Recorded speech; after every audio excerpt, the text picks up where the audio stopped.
యాదాద్రి భువనగిరి జిల్లా నూతన కలెక్టర్గా బాధ్యతలు స్వీకరించిన అనురాగ్ జయంతి సోమవారం జరిగిన ప్రజావాణి కార్యక్రమంలో ఓ వినూత్న కార్యక్రమానికి శ్రీకారం చుట్టారు. కన్న కొడుకులు నిర్లక్ష్యంతో తల్లిదండ్రుల బాగోగులు పట్టించుకోకపోవడంతో జిల్లా కలెక్టర్ అనురాగ్ జయంతికి వృద్ధ దంపతులు మొరపెట్టుకున్నారు. మానవతా హృదయంతో చలించిపోయిన కలెక్టర్ ఆ వృద్ధ దంపతులను ఆదరించి వయోవృద్ధుల ఆశ్రమంలో చేర్పించారు.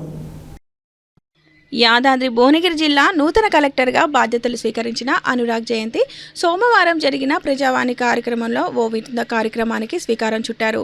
కన్న కొడుకుల నిర్లక్ష్యంతో తల్లిదండ్రుల బాగోగులు పట్టించుకోకపోవడంతో జిల్లా కలెక్టర్ అనురాగ్ జయంతికి వృద్ధ దంపతులు మొరపెట్టుకున్నారు. మానవతా హృదయంతో చెలించిపోయిన కలెక్టర్ ఆ వృద్ధ దంపతులను ఆదరించి వయోవృద్ధుల ఆశ్రమంలో చేర్పించారు. వివరాల్లోకి వెళితే ఆలేరు మండలం కొలనుపాక గ్రామానికి చెందిన ధర్మ సోమిరెడ్డి రమణమ్మల దంపతులకు ఇద్దరు కుమారులు.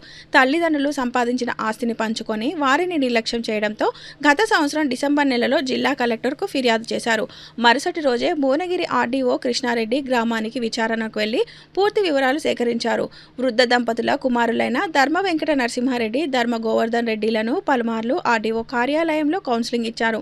అనంతరం Bhuvanagiri RDO senior citizens act 2007 ప్రకారం sub division tribunal welfare of senior citizens రజ్వస మండలాధికారి భువనగిరి గారి ఉత్తర్వు 2647/2025 తేదీ 27/1/2006 నాడు జడ్జిమెంట్ ఆర్డర్ పంపించారు. అయినా ఆ కుమారులు మారలేదు. ఆర్డీఓ ఆర్డర్ను బేఖాతరు చేశారు. దిక్కుతోచని ఆ వృద్ధ దంపతులు అప్లిలేట్ ఆధారికారి అయిన జిల్లా కలెక్టర్ను సోమవారం ప్రజావాణిలో కలిసి మొరపెట్టుకున్నారు. మాకు ఎవరు లేరు, మాకు మీరే దిక్కు, మమ్మల్ని అనాథాశ్రమంలో చేర్పించండి అంటూ ప్రాధేయపడ్డారు. దీంతో యాదాద్రి భువనగిరి జిల్లా కలెక్టర్ అనురాగ్ జయంతి ఆ వృద్ధ దంపతులకు అండగా నిలిచారు. చౌటప్పల్ మండలం పెద్దకొండూరులోని వయోవృద్ధుల ఆశ్రమంలో చేర్పించారు. తల్లిదండ్రుల బాగోగులు చూడకుండా నిర్లక్ష్యం చేసే కొడుకులకు ఈ సంఘటన కనువిప్పు కలగాలని ఆశిద్దాం.